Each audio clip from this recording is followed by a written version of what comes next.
I'm going to start now. Yes. Good afternoon, everyone. Hearty greetings and welcome to today's session of Music and Spirituality, the third part of the innovative series Art Forms and Spirituality, conceptualized by Sister Suvralina Mohanty and organized by Prayas Theosophical Lodge. I am Shikhar Agnihotri and I will be your host and moderator for today's session. But before we dive deep into a very interesting and appealing session of music and spirituality with our today's esteemed speaker, let us come together, compose ourselves, and invoke the presence of that divine life, light, and love, which is the source of all the art forms and to whom all artists look up to in one way or another. O hidden life, vibrant in every atom, O hidden light, shining in every creature, O hidden love, embracing all in oneness. May each who feels himself as one with thee know he is also one with every other.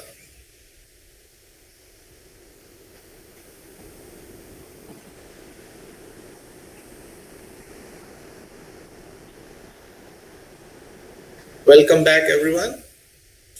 Although all the art forms are unique and equally spiritual, but music is something that is the closest to not only influencing our state of mind, but also taking us closer to the source of everything. And why not? Because sound is said to be the source of everything, the subtlest of the elements. As one of the inner founders of the Theosophical Society, the Master of the Wisdom says, music is the most divine and spiritual of arts.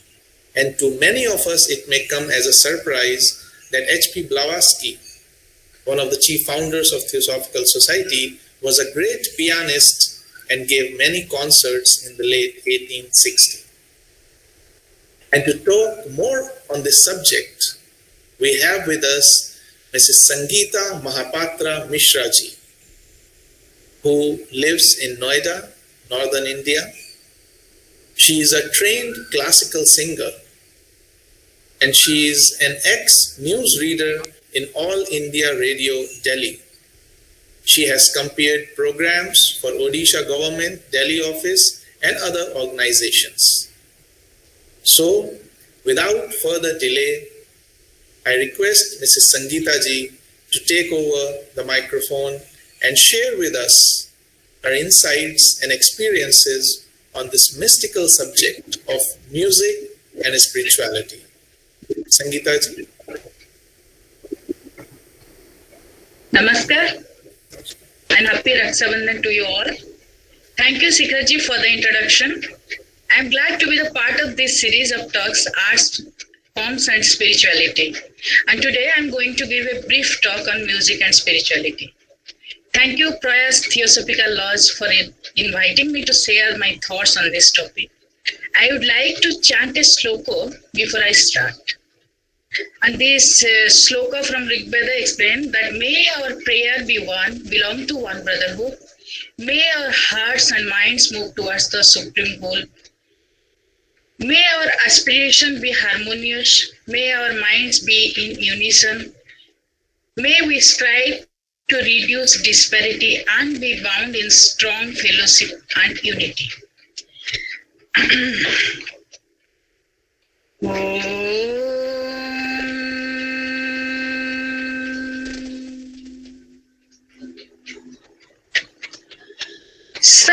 Samani mantra samite samani samanang manah sahajit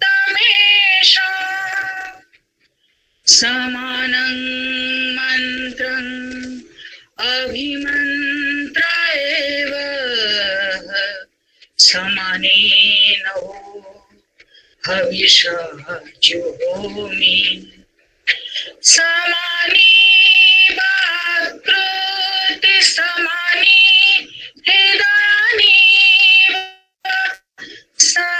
समानमस्तु मनोजथा ससहर्षति ससहर्षति ससहर्षति.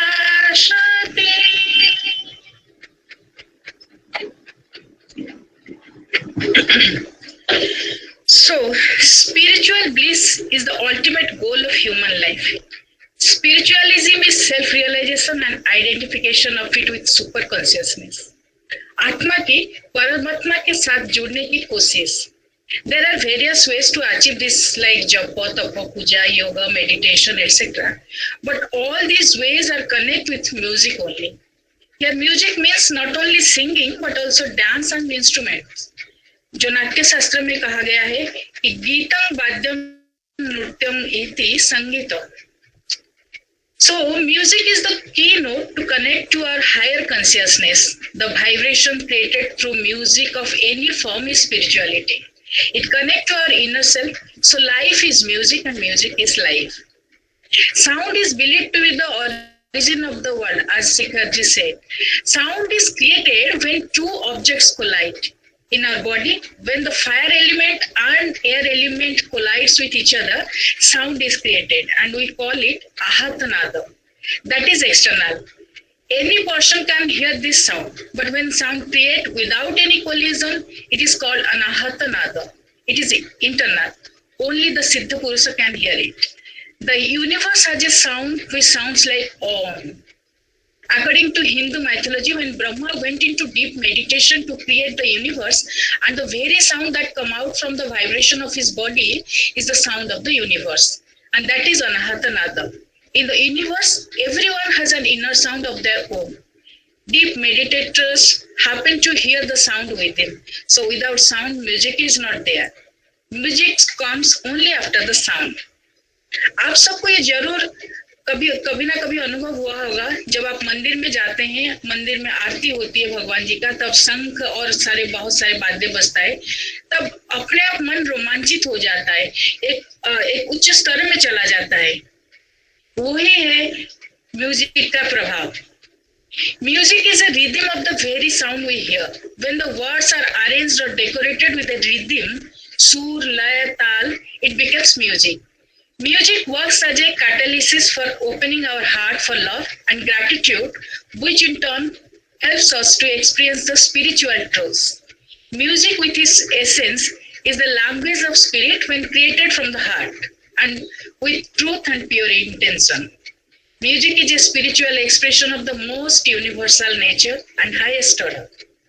संगीत के माध्यम से हम आध्यात्मिक स्तर को तो छू सकते हैं, और बिना भाव के संगीत बिना आत्मा के शरीर जैसा ही हो जाता है.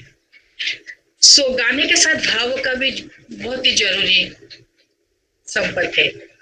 Across time and geography, people know the power of music for evoking the God and acquiring spiritual insight, whether arising as a textless chant by a single voice or a percussive auditory context for ritual dance music in its various modes is a virtually indifferent companion to religious and spiritual practices. Many spiritual teachings talk about returning to our soul, building a bridge between our personality and the soul, that is Antakarana.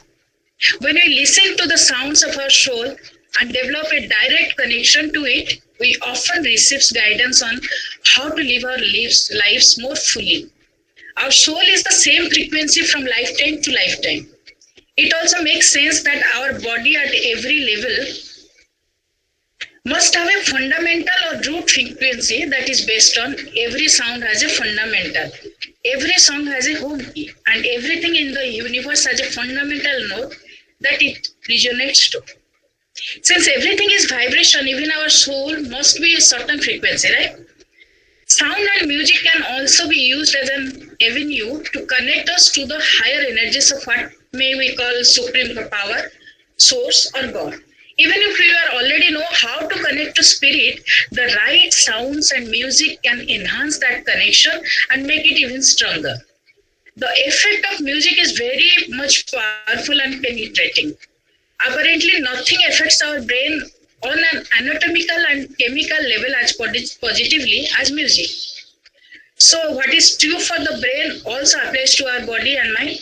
Music has a positive effects on physical and mental health and is used in a therapeutic settings to elevate specific ailments. It is not only reduces stress and promotes relaxation, but it can also even provide relief from depression. ऐसे कहा जाता है जैसे हमारा राग भूपाली है, उसको गाइए आपकी बीपी कंट्रोल हो जाएगा। और ये भी सुना होगा तानसेन जी ने दोनों राग बनाए थे, राग दीपक और राग मेघमल्हार। दीपक राग गाने से वो गर्मी इतनी होती है कि अपने आप दिया जल जाती है, और मेघमल्हार राग से बारिश भी हो जाती है। तो गाने का इतना शक्ति है। केवल मनुष्य ही नहीं, पेड़ पौधे जानवर के ऊपर भी म्यूजिक की वाइब्रेशन का प्रभाव पड़ता है। भक्ति भाव के साथ गाने से मन शांत हो जाता है और शांत मन विराग उत्पन्न करता है। फिर विराग राग में, छंद में और छंद लय में परिणत होता है और फिर मन जो है समाधि की स्थिति में चली जाती है, फिर परमात्मा के साथ जुड़ जाती है। कहते हैं गाने से आप ईश्वर के साथ जल्दी जुड़ जाते हैं। हमारे हिंदू धर्म में जो भजन कीर्तन है, क्रिश्चियन धर्म में जो चर्च में गाया जाता है कैरोल, ऐसे बाकी सारे धर्म भी ऐसे ही है गाने। ऐसे हमारी जगन्नाथ संस्कृति में, उड़ीसा को बिलोंग करती हूँ मैं, तो हमारी जगन्नाथ संस्कृति में एक कहानी है कि भगवान जगन्नाथ कैसे गाने से एकदम प्रभावित हो जाते हैं, माने गाने से जल्दी प्रसन्न हो जाते हैं। एक दिन जब पुजारी पूजा कर रहे थे जगन्नाथ जी का, तो देखा उनका जो पाट वस्त्र है वो फटा हुआ है। तो वो डर गए कि कहीं कुछ अनर्थ ना आ जाए राज्य के ऊपर। तो सब लोग विचलित हो गए। फिर गजपति महाराज ने प्रभु जी को आराधना किया और पूछा कि हमसे क्या गलती हो गई जो आपका कपड़ा फट गया। तो भगवान जी ने सपने में आए, जगन्नाथ जी ने, फिर कहा नहीं तुम लोगों का कोई कसूर नहीं। जो मालिन है मंदिर के लिए जो फूल तोड़ के लाती है, वो इतनी सुंदर भावपूर्ण भजन गा रही थी मेरे लिए, तो वो सुन के मैं मंदिर छोड़ के उसके पीछे पीछे भागने लगी। और वो जो है बैंगन की खेती में वो फूल वहीं पे कहीं घूम रही थी। तो वो बैंगन के खेत में जब उसके पीछे पीछे जा रहे थे, तो वो कांटा लग के उनके कपड़े जो है फट गया। तो ये कहानी है। तो देखिए संगीत में कितना, मतलब भाव वाले संगीत में कितना प्रभाव है। तो other than songs, chanting of mantra is also brings changes in matter and consciousness by the vibrations. How can the power of a mantra be developed? We must remember that the power is potential, not active. Two principles means of developing the power: repetition, first silently and lastly mind. Chant helps to open our receptivity to insight and intuition. We can listen better to the silent whisper of our heart. Chanting influences our worries and rumination. A very large number of religious people throughout the world practices japa, and this is not confined to Hindus only. The Roman Catholic have their rosary and the Muslims their tasbih. The basic doctrine underlying mantra yoga is that all this hard and tangible universe which you see around is made up of different kinds of vibration and energies working at different level. Vibration are capable of producing forms. Like I mentioned before that Anahata Nada is also a vibration. Japa, which means physical or mental repetition of mantras, produces vibration on different planes, and these vibrations affect the bodies of the person and make it possible for him to reach his deeper layer of consciousness. We should remember that the eternal consciousness of the Supreme is everywhere, beating the walls of our mind all the time, and it is only the non-receptivity of our bodies or lack of sensitiveness which prevents us from catching that. Our bodies are like radio sets. They can catch any sets of waves to which we can tune them. Our radio sets are generally of poor quality owing to the lack of development, or even if they are good quality, then they are not properly adjusted. So they are tuned only to the ordinary thoughts and states of consciousness. So we should purify and harmonize all our bodies so that they can be tuned to the higher states of consciousness with all their beauty, wisdom, peace, and bliss. Mantra yoga is one such method by which this can be brought about. Okay, so now I would like to end this talk with an interesting story. It is an amusing way of life ritual of a particular parts of the world. There is a tribe in Africa where the birth date of a child is counted not from when they are born, not from when they are conceived also, but from the day that not from the conceived also, but from the day that the child was a thought in its mother's mind. And when a woman decided that she will have a child, she goes off and sits under a tree by herself. And she listens until she can hear the song of the child that wants to come.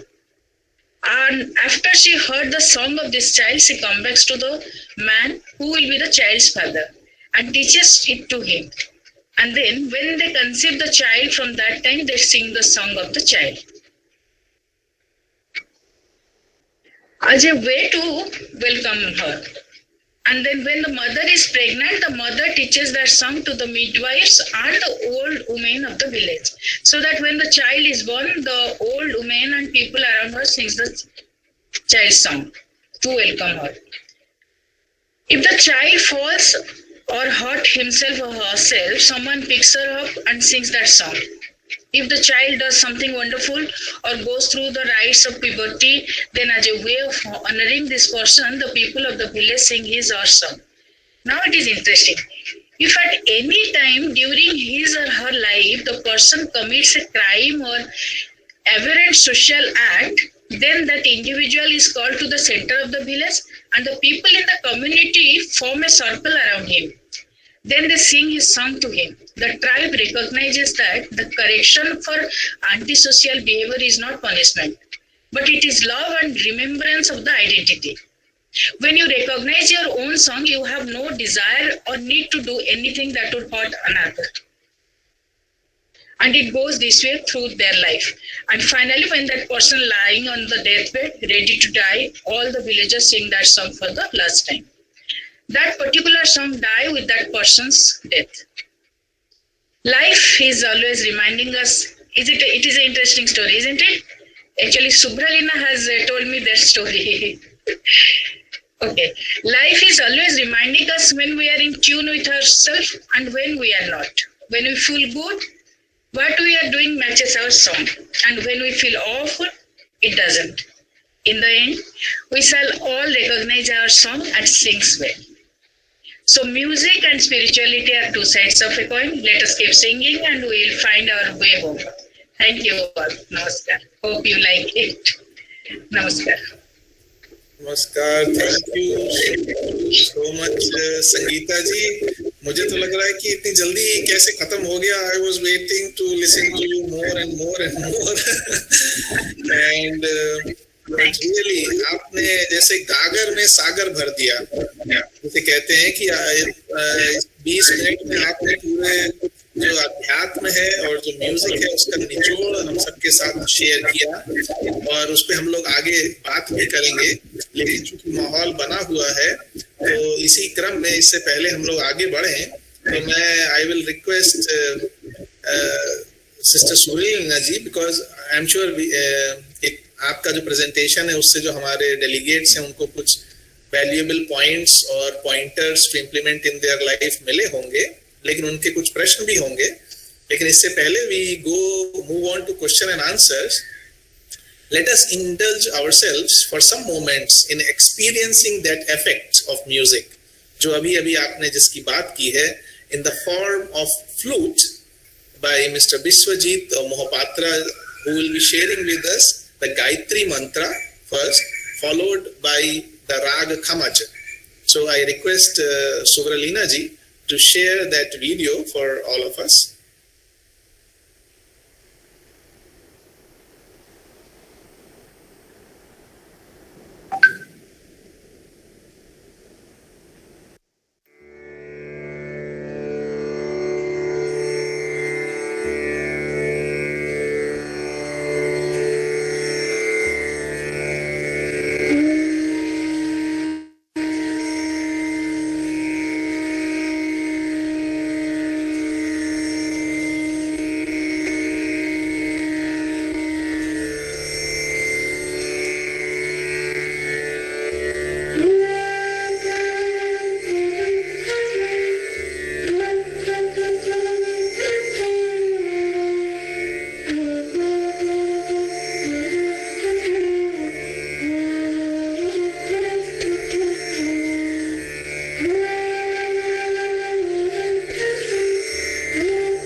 Thank you, Sister Subralina ji, for sharing that spell-binding composition from Mr. Vishwajit. It was very touching and inspiring to the very core of our being, as I think we could see the fingers or the hands of the listeners moving on their own. And now, coming back to the talk of Sangeeta ji, जैसा मैंने कहा, संगीता जी ने आज music और spirituality का जो संबंध हम लोगों के साथ शेयर किया, ना केवल उसमें डिवोशनल पार्ट को उन्होंने टच किया, बल्कि उसका जो वैज्ञानिक एस्पेक्ट है कि कैसे जो वाइब्रेशंस हैं, सब कुछ वाइब्रेशंस हैं, और उसी वाइब्रेशंस को हम लोग जितना अनुभव करते हैं या जितने हम प्रकृति के साथ सामंजस्यता में आते हैं उन वाइब्रेशंस के साथ और अपनी यूनिक वाइब्रेशन को पहचानते हैं, उतना ही हमारा जीवन हार्मोनियस होता जाता है। यहाँ पे इससे पहले हम क्वेश्चंस इनवाइट करें अपने डेलीगेट से, एक दो चीजें मैं और शेयर करना चाहूँगा।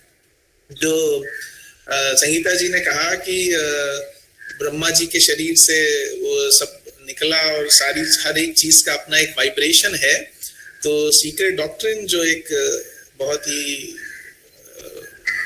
ही इम्पोर्टेंट ग्रंथ है थियोसॉफिकल सोसाइटी में, थियोसॉफिकल लिटरेचर में एच.पी. ब्लॉवात्स्की ने लिखा है, उसमें भी महात्मा जो उस समय पाइथागोरस के रूप में पैदा हुए थे, उन्होंने भी कहा था म्यूजिक ऑफ द स्फीयर्स, यानी हर ग्रह जो प्लैनेट है उसका भी अपना एक म्यूजिक है। और जैसे आपने कहा कि उनसे उनको पता लगता रहता है उन वाइब्रेशन से कि हर कहाँ पे कौन सी विकार उत्पन्न हो रहा है, या उसी को हम लोग डिजीज कह देते हैं या डिसहार्मोनी कह देते हैं। तो उन्होंने ये कहा था कि it is on number 7 that Pythagoras composed his doctrine on the harmony and the music of spheres, calling one tone the distance of the moon from the earth, यानी अर्थ और मून के बीच का जो डिस्टेंस है उन्होंने उसको एक टोन कहा, और ऐसे ही हर ग्रहों के बीच के डिस्टेंस को उन्होंने अलग अलग टोन्स के रेशो में बांटा। तो ये बहुत ही आपका आज की टॉक से तो बहुत ये रिफ्रेश हुआ, इसके लिए बहुत बहुत धन्यवाद। और now we invite our audience, our brothers and sisters, कि उनके मन में अगर कोई प्रश्न हो इस सब्जेक्ट से रिलेटेड या वो कुछ शेयर करना चाहते हो, तो they are most welcome.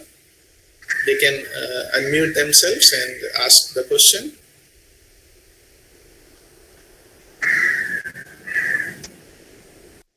Sir, I am Rajagopal. I would like to share one of my experience. Yes, sir. Here I say about one member of the Theosophical Society in Kerala. His name was E.K.K. Kurup.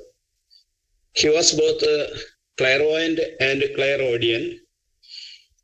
He could make others see the aura of the other people and make the people hear the sound of the flute in the air.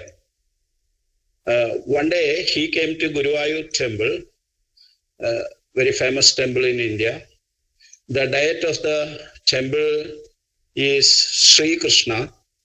He made the people to hear the playing the flute with his ability of clairaudience.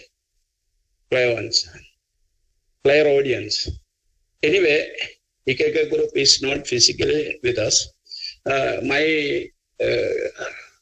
The Theosophical members, my 2 or 3 members visited him, and they got the experience from him.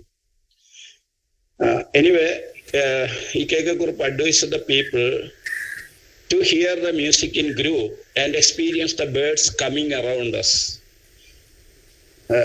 I tried in this way and I could truly experience it. Thank you. Thank you, Brother Rajgopalan ji, for sharing this. Did you go there along with the Kutti Nair ji? Yeah, Krishnamurti Nair, one of my friends, he went there, but he told me the experience. But unfortunately, I couldn't meet him. Yeah, because I didn't know. Putti Nair ji once told me this incident that he also went to that person, and he went there. He was the one about the 3 films I told you. Yeah, and also he showed how when the Gayatri mantra is chanted, the aura of the person becomes enlarged and the colors changes, and it becomes a very healing thing. Thank you so much for sharing, Brother Rajgopalan ji, that experience. Thank you. Anyone else who would like to say something? सूर्यलीना जी, मैं कुछ कह सकती हूँ? हाँ, सुषमा जी, उसके बाद तरल जी। बिल्कुल भाव विह्वल कर दिया संगीता जी ने, बहुत यादें ताजा हो गई। मेरी मदर खुद जो है बहुत सुंदर वो बजाती थी हारमोनियम, और मेरे हस्बैंड बहुत अच्छा तबला बजाते हैं। तो जब ये सुना तो मैंने उनको भी सुनाया, तो उनकी तरफ से उन्होंने कहा कि एक कहते हैं कि नाहम वसामि वैकुंठे योगिनाम हृदयम नाचा मद भक्ता यत्र गायन्ति तिष्ठामि तत्र नारदा, कि मैं तो जो हूँ वैकुंठ में नहीं रहता। भगवान कहते हैं श्री कृष्ण, नाहम वसामि वैकुंठे योगिनाम हृदयम नाचा, योगियों के हृदय में भी नहीं रहता। मद भक्ता यत्र गायन्ति, जहाँ पर भक्त जन गान करते हैं, तत्र तिष्ठामि नारदा, नारद में वहां रहता हूँ। और इसीलिए कृष्ण कहते हैं वेदा नाम साम वेदो अस्मि, वेदों में मैं साम वेद हूँ। और टैगोर भी यही बात कहते हैं कि हे प्रभु, मैं जानता हूँ कि तुझे मेरे गान की मधुर ध्वनि अच्छी लगती है, लेकिन मैं तेरे करीब आने का साहस नहीं कर सकता। मैं अपने गीत के पंखों पर बैठकर तेरा चरण स्पर्श करता हूँ। ये बात, कितने आख्यान, कितने महाकाव्य लिख दिए जाए, लेकिन 9 रस को कोई यदि व्यक्त कर सकता है एक लाइन में, तो वो संगीत व्यक्त कर सकता है। और अमजद अली भी कहते हैं कि जब संगीत व्याकरण भाव, संगीत में व्याकरण भाव और लय होता है, लेकिन जब वो ग्रामर भाव से उठकर लय की श्रेणी में पहुंच जाता है, तो वो संगीत है। और कहते हैं कि God honours me when I work, but God loves me when I sing. तो संगीत में इतनी शक्ति है। 9 रस, आप कितने भी वीर रस की और श्रृंगार रस की और वात्सल्य करुणा रस के खंड काव्य लिख दे, लेकिन जो वात्सल्य, जो श्रृंगार भाव, जो करुणा भाव एक संगीत के माध्यम से होता है, वो सीधे हृदय में उतरता है और वो कन्वे होता है। और आज जो है वो संगीता जी ने और फ्लूट के माध्यम से वो बिल्कुल हृदय विह्वल कर दिया। और मैं बहुत बहुत आभार भी व्यक्त करती हूँ कि रिजुवेनेट कर दिया और जिंदगी को जो है फिर से एक ताकत दे दी। बहुत बहुत धन्यवाद। थैंक यू सुषमा जी, आपने इतने अच्छे से अपने विचार रखे। और मुझे तो लग रहा है संगीता जी का नाम ही संगीता है, तो फिर वो अदरवाइज कैसे हो सकती है। मेरे मुंह से शब्द छीन लिया आपने। अरे सॉरी तरल जी, सॉरी। नहीं, मैं लाइन में यही लगा था कि सबसे पहले तो संगीता जी बहुत बहुत बधाई आपको। और इन्होंने मेरे मुंह से शब्द छीने, इसके पहले मैं शिखर जी के शब्द वापस लेता हूँ और कहता हूँ कि आपके नाम और सरनेम दोनों में ही संगीत है। संगीता से तो संगीत होता ही है, और मिश्रा को थोड़ा सा वो कर दे मिश्री, तो संगीत की मधुरता आपके दोनों नाम में है। दूसरी बात, बांसुरी तो मंत्रमुग्ध कर ही देती है। मैं सिर्फ इतना शेयर करना चाहता हूँ कि थिएटर करता हूँ, और जब भी हमने संगीत नाटक किए हैं, उसका जो एक असर जनता पर पड़ता है, वो सिर्फ अगर डायलॉग बेस्ड प्ले हो, उससे कहीं अधिक और कहीं लंबा पड़ता है। क्योंकि उस गीत के भाव, उस पीछे से म्यूजिक बजने वाले के भाव, वो लंबे समय तक स्मरण में रहते हैं। दूसरा, 7 स्वर भले हों, सुर भले हों, लेकिन 9 रसों का, जैसा भी सुषमा जी ने बताया, कि अगर कोई मुद्दा रखता है, अगर कोई दम रखता है कि 9 रस को पूरी तरह से घोल कर फिर से, तो वो संगीत ही है। भाव बिना संगीत के अधूरा है।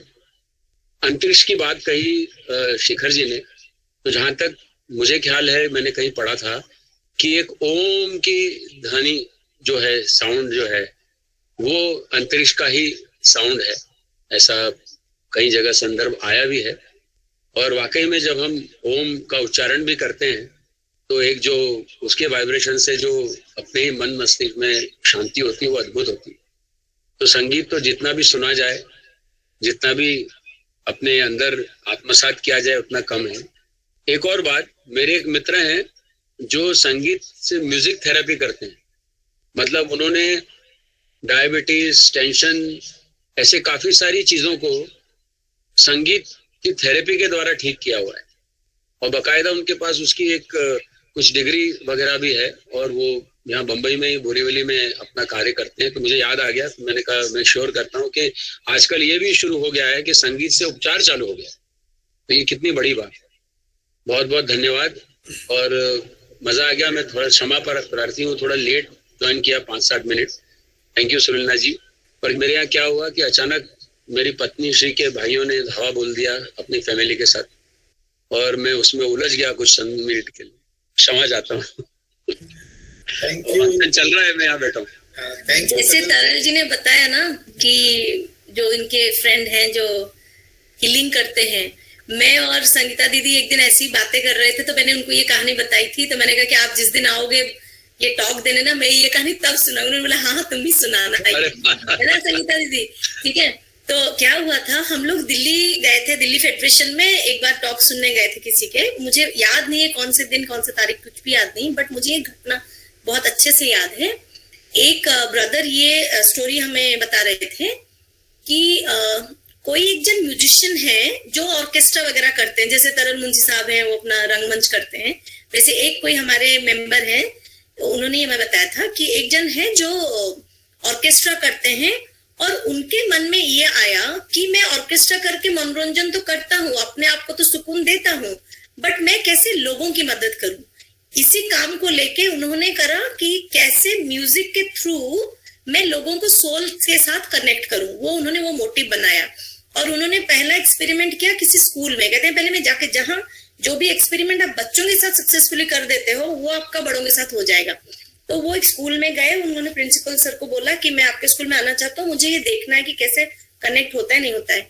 तो उन्होंने उस क्लास में जाके म्यूजिक बजाया और उन्होंने सारे बच्चों को बोला, छोटे छोटे बच्चे थे, तो उनको बोला कि आप जब ये म्यूजिक सुन रहे हो, close your eyes and dedicate this music to somebody you want to. मैं आपको फोर्स नहीं करूंगा, आप म्यूजिक सुनिए और मन में इसी म्यूजिक को लेकर जिसके बारे में सोचना है। जैसे हम छोटे बच्चों के साथ गेम वगैरह करते हैं ना, वैसी गेमिफिकेशन किया इस एक्सपेरिमेंट को।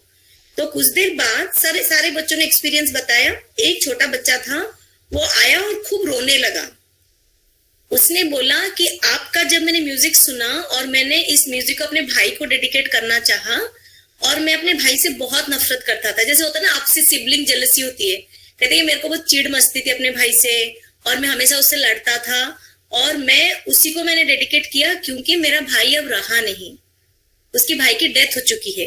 तो उसको लगा कि मैं जैसे आपका डेडिकेट करा मैंने ये सॉन्ग, ये म्यूजिक उसके लिए, तो मेरे मन से सारे वो खराब वाली भावनाएं निकल गई और वो बहुत ही पीसफुल होने लगा बच्चा। कहते कि मैं अभी भी वो जो नफरत उलझन में फंसा हुआ था, इस म्यूजिक के साथ साथ मेरी सारे नफरत और सारी भावनाएं जैसे एकदम शांत पड़ गई और मैं बिल्कुल जैसे नहा धो के आया है ऐसा उसको फील हुआ। तो it was just an experiment. But अगर इस चीज को डीपली हम देखें ना, हम जैसे संगीता दीदी कह रही थी कि भाव में जब तक नहीं जाओगे, जैसे प्राण नहीं तो शरीर का क्या है, भाव नहीं तो संगीत का क्या। मैं अभी टेढ़ा मेढ़ा गाने लगूं, उसमें भाव नहीं रहेगा, क्या फायदा उस गाने का, उस संगीत का। फिर हम भगवान से नहीं जुड़ेंगे, हम अपने मर्जी से पागलपंती करके गाएंगे। इसलिए भाव बहुत जरूरी है। एंड डेफिनेटली अगर इसमें भाव है, सिर्फ हमारे लिए नहीं, हम जहां बैठे हैं अगर वहां गाना स्टार्ट करें अच्छे से भाव के साथ, कितने किलोमीटर तक जो ऑरा की बात हो रही है वो जाके छुएगी, वाइब्रेशन जाके पता नहीं कितने कितने किलोमीटर तक लोगों को हील करेगी। इसलिए ये मुझे लगता है एक सर्विस है, हर एक सिंगर एक सर्विस दे रहा है हमें, और हम उस सर्विस को नहीं जान पाते हैं। जहां जहां सिंगिंग होती है, मेरे नाना जी कीर्तन करते थे, वो एरिया बिल्कुल कांपता था, कुछ दिनों तक लगता था कि यहाँ बिल्कुल शांति छाई हुई है। बहुत जरूरी है ये वाइब्रेट।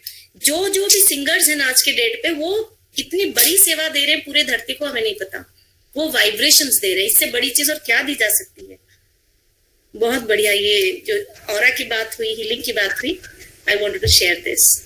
हाँ बिल्कुल, और इसीलिए अगर थियोसॉफी में हम लोग पढ़ें तो थियोसॉफी में इस पे बहुत रिसर्च हुई है, और अगर हम लोग थॉट पावर और मैन विजिबल एंड इनविजिबल पुस्तक में देखें तो उसमें उन्होंने दिखाया भी है कि जब जहाँ जैसे यहाँ पे हम लोग हर धर्म में देखिए, इसीलिए वो चाहे सूफी संगीत हो या कीर्तन हो या चर्च में गायन हो, या लगभग हर धर्म में कुछ ना कुछ गायन जो है, भावपूर्ण गायन, और भले ही वो मतलब रिदमिक हो या ना हो, भावपूर्ण जो है वो है।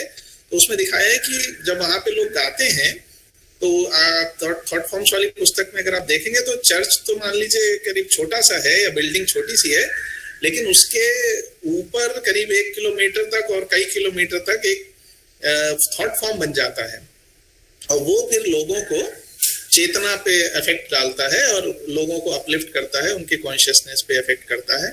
तो ये वाकई में बहुत अच्छी चीज है। और इसी रेफरेंस में बल्कि कई बार ये लाइट ऑन द पाथ पुस्तक में तो ये यहाँ तक लिखा है मास्टर ने कि the pure artist who works for the love of his or her work, मतलब प्रोफेशनलिज्म अगर हम उसको बना दिए हैं तो वो अलग चीज है, लेकिन the pure artist who works for the love of his or her work is sometimes more firmly planted on the right road than the spiritualist who fancies he has removed his interest from self, but who has in reality only enlarged the limits of experiences and desires and transferred his interest to the things which concern his larger span of life. तो अर्थात जो एक artist है वो अपने भावपूर्ण अगर कर रहा है तो वो एक योगी से या जो इस मार्ग पे कह रहा है कि मैं अध्यात्म मार्ग पे चल रहा हूँ, ज्यादा उससे स्ट्रांगली स्थित है। और हम लोगों ने बहुत बातें कर ली, लेकिन एक प्रश्न मैं पूछना चाह रहा था संगीता जी से, वो कि उनका रुझान संगीत की तरफ कैसे और कब पैदा हुआ, ये हम लोग के साथ शेयर करें।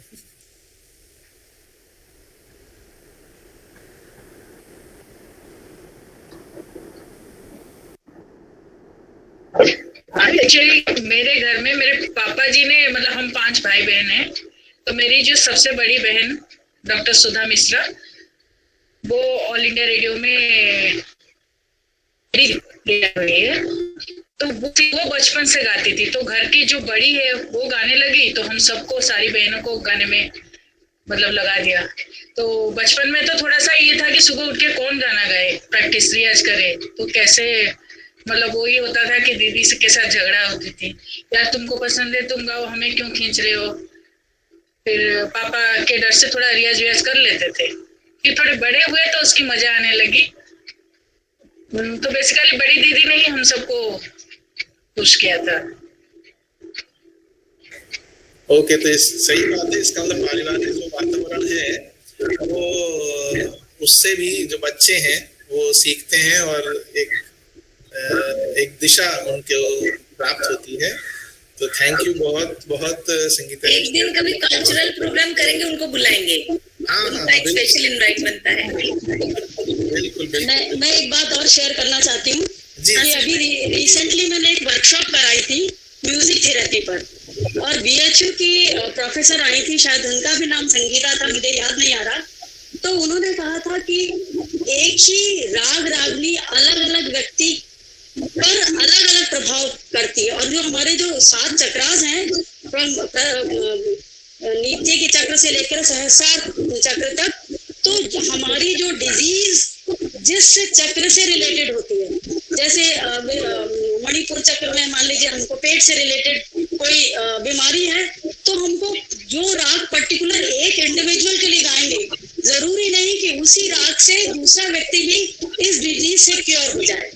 अलग अलग चक्रास का प्रभाव भी डालती है, और ये भी है कि हम कितने उसको तीव्र स्वर में गाएंगे कि मध्यम स्वर में गाएंगे, इस पर भी प्रभाव पड़ता है। एक ही राग को हम किस नोट्स में गा रहे हैं, कैसे गा रहे हैं और किस डिजीज के लिए गा रहे हैं, वो उन्होंने गाकर बताया था, और मुझे वो मिल नहीं रहा। और इसी के पहले न्यूज़पेपर में एक निकला था कि कैसे हमारे न्यूरॉन्स जो है वो चेंज हो जाते हैं राग रागनी गाने से।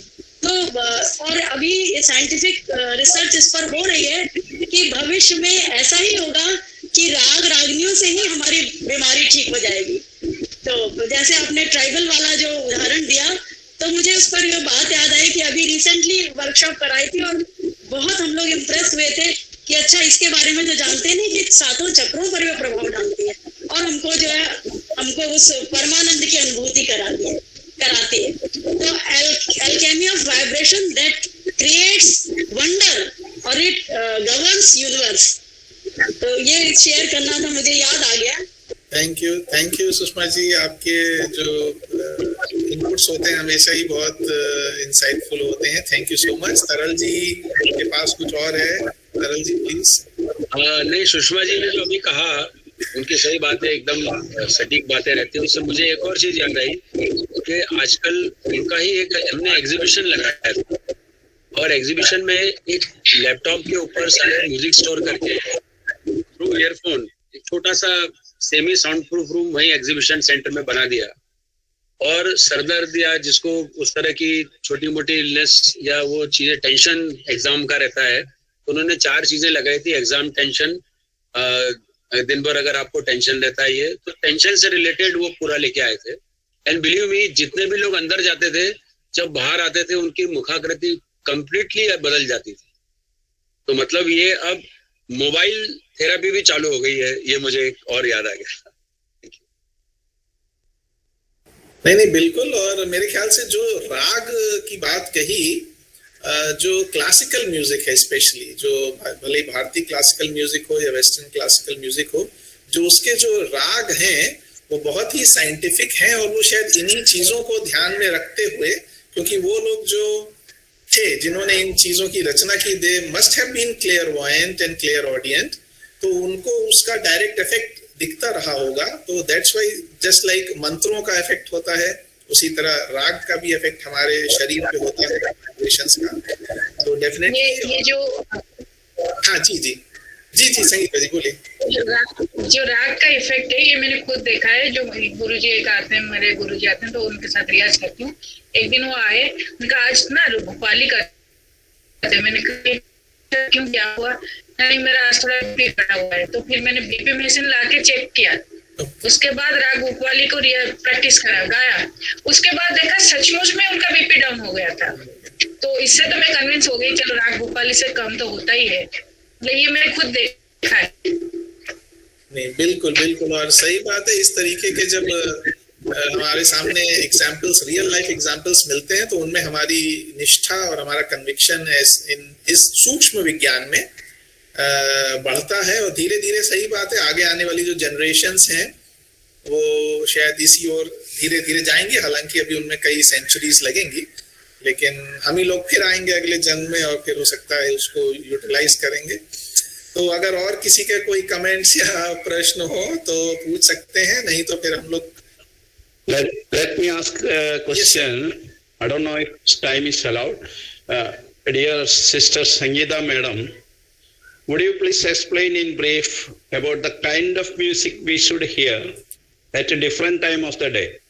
That is at dawn, after dawn, at noon, in the afternoon, at dusk, and at the time of going to bed. If time is allowed, otherwise not. Okay.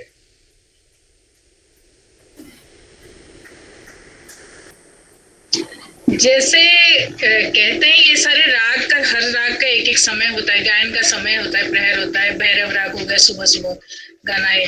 Bhairavi राग हुआ दोपहर को, मतलब 12 बजे से पहले, 12 बजे ऐसे। तो शाम की राग हो गया, यमन भी, ये सारे जो है। लेकिन कहते हैं कि ऐसा नहीं कि आप उसी टाइम ही गाओगे। शाम के राग भी आप सुबह भी गा सकते हो, गाओगे। जैसे एक था कि शाम के राग दिन में गाओ तो थोड़ा अंधेरा हो जाता। तानसेन जी का किसी कहानी में मैंने पढ़ा था। तो इफेक्ट जो है उसी टाइम गाओ तो ज्यादा आता है, लेकिन आप गा सकते हो। अभी भी मैंने कभी पंडित अजय चक्रवर्ती जी का सुना था, उन्होंने भी वही कहा था कि ऐसा नहीं है कि गायन समय अलग अलग होता है, लेकिन आप कोई भी राग को किसी टाइम भी गा सकते हो। और सुनने के मामले में what I mean, जो राजन पालन जी is asking कि किस टाइम कौन सा म्यूजिक सुने, तो मेरे ख्याल से रात में अगर सोने से पहले थोड़ा लाइट म्यूजिक ही हो, नॉट बहुत ज्यादा वो ना हो। हाँ, सुबह सुबह तो आप क्लासिकल सुन सकते हो, भजन भी ये सब, और रात को भजन सुनोगे तो नींद तो नहीं आएगी। सूदिंग कुछ ओके लाइट करना ऐसे। Okay, thank you Sangeeta ji. Mostly इसी में कंसंट्रेट करिए कि क्लासिकल बेस्ट गाना सुनने के लिए। हाँ मतलब आजकल के जो धूम धड़का है, अरे वो अच्छा है, बट उसका इम्पैक्ट इतना बोलना तो नहीं चाहिए, लेकिन कि नहीं बिल्कुल ठीक है, हाँ बोलना भी चाहिए कि जो है, क्योंकि उसका इफेक्ट आप खुद सुनिए। 70s से अगर हिंदी मूवीज के गाने सुनते हैं आप, 70s 60s के गाने सुनिए, आप अपने आप एक माहौल में चले जाएंगे। मतलब इतना मन में इतना। हाँ जी बोलिए। हाँ तरल आपने बहुत सही कहा। एक तो ये कि मेरे ख्याल से संगीत का कोई समय नहीं है। संगीत आपको जिस समय, एक बड़ी अजीब सी बात कहना चाहूंगा कि हर व्यक्ति या हर मनुष्य को संगीत सुनने की एक अंदर से किसको कहेंगे इच्छा टाइप जागती है, लेकिन वो शायद उसे समझ नहीं पाते। तो ये एक चीज है। दूसरा ये है कि कोई भी संगीत आप जिस समय भी सुनेंगे आप उस मूड में चले जाते हैं। तो ये आप पर है। आज के संगीत के बारे में बात हो रही है तो शायद वो जब धूम धड़ाका समय हो उसी समय के लिए है। लेकिन कितनी आश्चर्य की बात है कि जितने भी म्यूजिक कॉम्पिटिशन्स होती हैं through out channels, through out TV, through out stage, सारे गाने पुराने ही गाए जाते हैं। कोई भी नए गाने लेके प्रतियोगिता को जीतते आज तक मैंने नहीं देखा, छोटी या बड़ी। तो वो अपने आप में प्रूव करता है कि पुराना संगीत, मतलब कि आज के भी कई गाने जो राग के ऊपर डिपेंडेंट है, जिसके अंदर शब्द और राग का एक बहुत अनोखा मिश्रण है, वो गाने ज्यादा असर या वो संगीत ज्यादा असर करता है। तो कोई भी कला ऐसी बनाई गई है कि वो एक दूसरे के बिना पूरी नहीं हो सकती और अधूरी भी नहीं है। ये एक बड़ी अचरज भरी बात है। लेकिन जब वो सब मिलती हैं तब शायद वो ब्रह्मांड वाला संगीत पैदा होता है जो हम असर की बात करते हैं। थैंक यू तरल जी। और समय भी हो रहा है, अब अगर किसी और के कुछ प्रश्न नहीं हैं तो हम लोग आगे बढ़े अपने नेक्स्ट स्टेप पर। हाँ, तो I think no further questions. Sir मैं एक क्वेश्चन पूछ सकती हूँ प्लीज? अरे बिल्कुल बिल्कुल। मैम एक क्वेश्चन पूछना चाहूंगी कि पहले जो गाना थे वो तो classical based definitely and meaningful, but अभी जो धूम धड़क वाली गाना वो भी आई थिंक क्लासिकल बेस्ड ही होगी, क्योंकि जो क्लासिकल बेस्ड है वो सुर के मतलब सुर के अलावा तो हो ही नहीं सकता, और ये जो धूम धड़क वाली गाना है वो भी तो सुर के बेस्ड ही है। तो ये भी क्लासिकल बेस्ड है कि नहीं? आई थिंक ये भी है क्लासिकल बेस्ड गाने, जो आजकल जो धूम धड़क वाले गाने चल रही है वो भी है, बट मैं भी उसका मतलब भाव उतना अच्छा बुरा वो तो डिफरेंट चीज है, बट आई थिंक एनी गाना वो क्लासिकल बेस्ड ही है। ये मैं जानना चाहती हूँ आपसे, संगीता मैम से।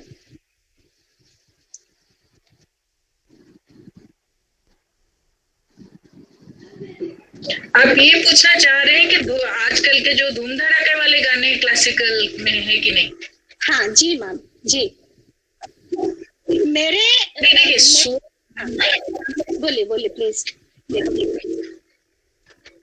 क्या कह रहे थे?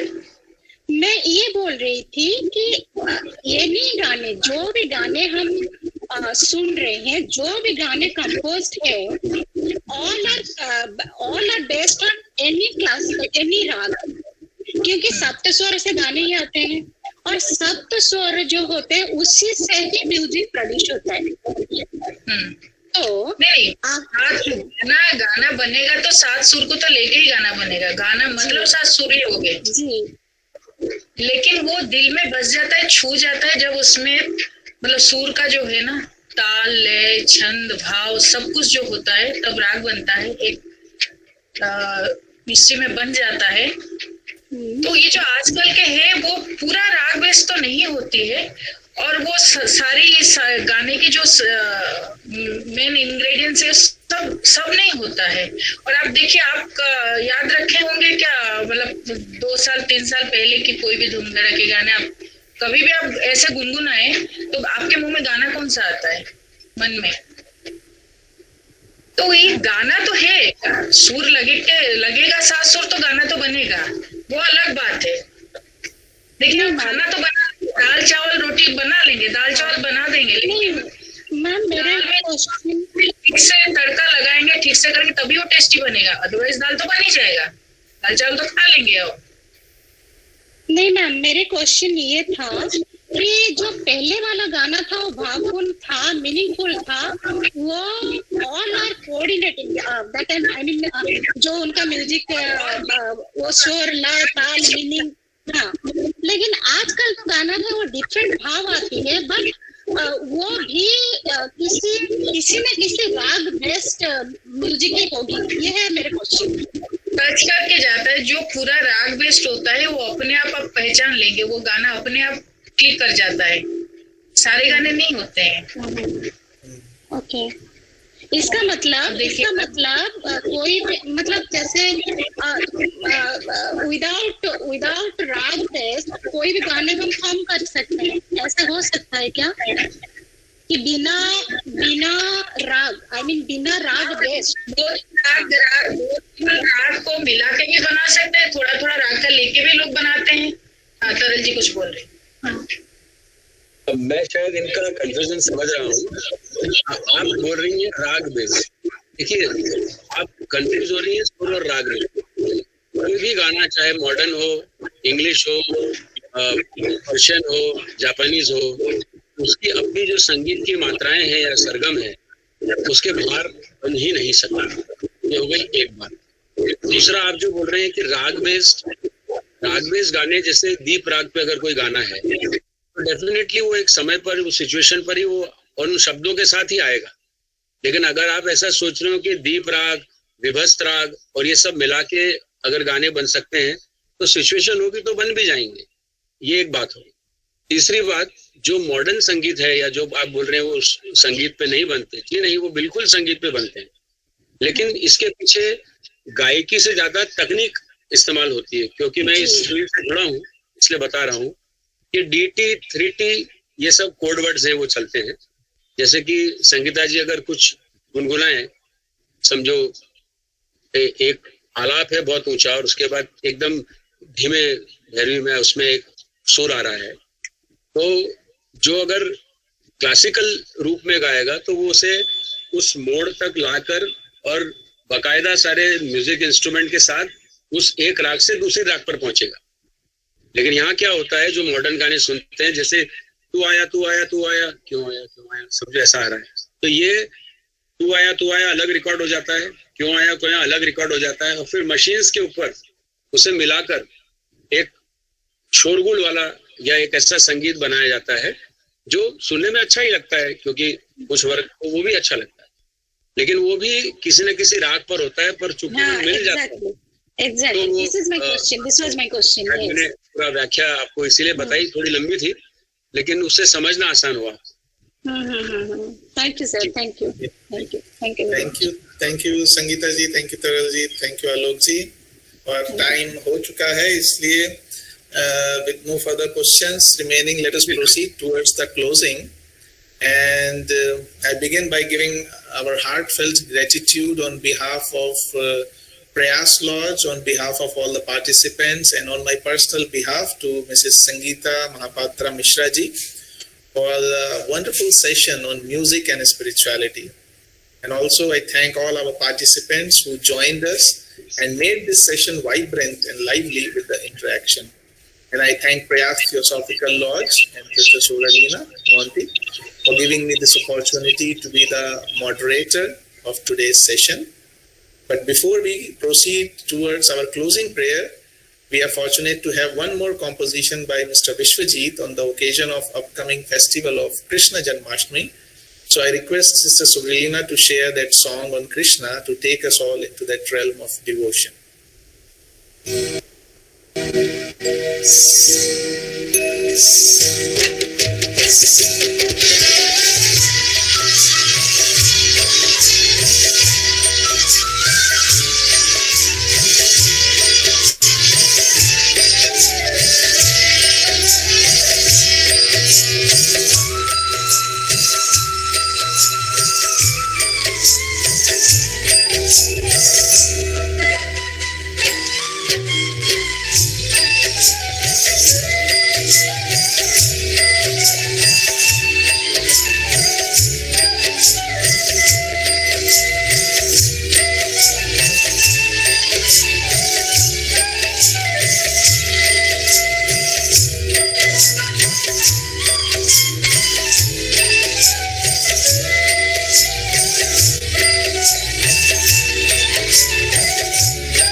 Thank you, Sister Subrilina ji, for sharing that composition.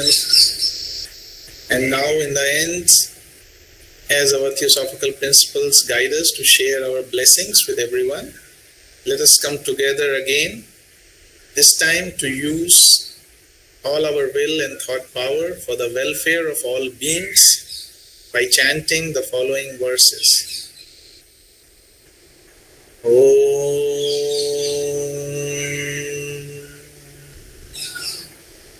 सर्वेषां स्वस्तिर्भवतु, सर्वेषां शान्तिर्भवतु, सर्वेषां पूर्णं भवतु, सर्वेषां मङ्गलं भवतु, सर्वे भवन्तु सुखिनः, सर्वे सन्तु निरामया, सर्वे भद्राणि पश्यन्तु, मा कश्चित् दुःखभाग् भवेत्। ॐ शान्ति शान्ति शान्तिः।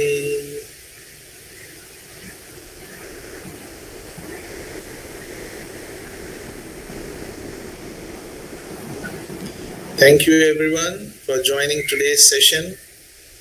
Take care, stay safe and आप सबसे विदा लेते हैं। अगले संडे को फिर मिलेंगे तरल जी के साथ। अगले Sunday our speaker is Taral Munshi ji. All of you are please requested to join. He is going to talk about Abhinay and spirituality.